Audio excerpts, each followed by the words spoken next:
May tanong ka ba o problemang legal? Karapatan ng mag-asawang legally separated. Sang-ayon po sa Article 55 ng Family Code of the Philippines, ang isang petition for legal separation ay maaaring ihain base sa mga sumusunod na dahilan. 1. Repeated physical violence or grossly abusive conduct directed against the petitioner, a common child, or a child of the petitioner. 2. Physical violence or moral pressure to compel the petitioner to change religious or political affiliation. 3.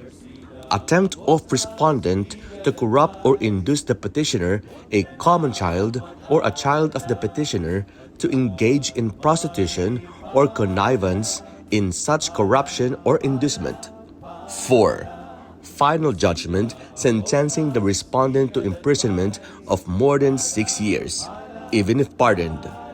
5. Drug addiction or habitual alcoholism of the respondent. 6. Lesbianism or homosexuality of the respondent.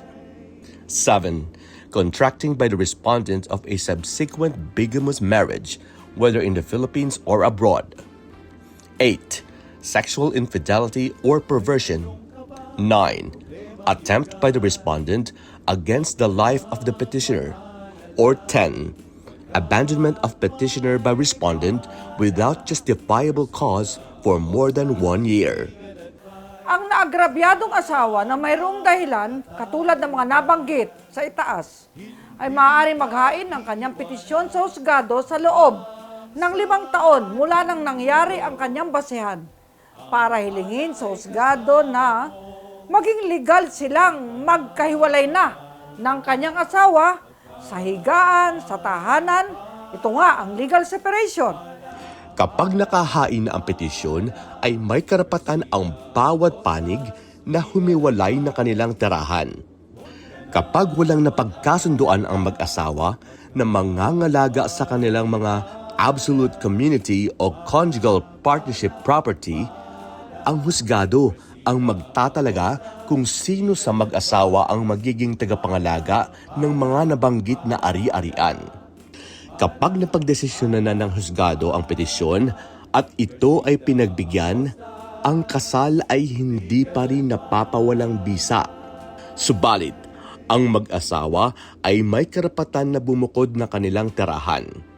Ang absolute o conjugal partnership ay mapuputol, subalit, ang may salang asawa ay hindi maaaring humingi ng kanyang bahagi sa mga kita ng absolute o conjugal partnership at mapupunta sa kanilang mga anak.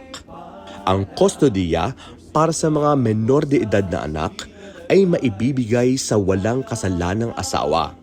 May karapatan din ang asawang naagrabyado na hindi bigyan ng mana ang may salang asawa sa intestate succession.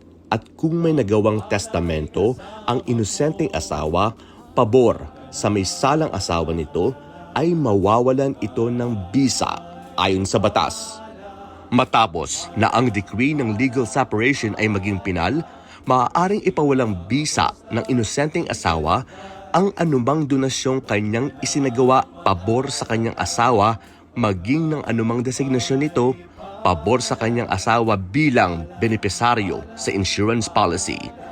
Ang pagbawi ng donasyon ay kinakailangang mairehistro sa Register of Deeds kung saan matatagpuan ang nasabing ari-arian. Anumang pagpapawalang bisa ng donasyon ay kinakailangang magawa sa loob ng 5 taon matapos maging pinal ang decree ng legal separation. Yun pala! At ito po ang ating hashtag Palanos, manood, makinig, magtanong para matuto. Persida Acostas, Legal Advice.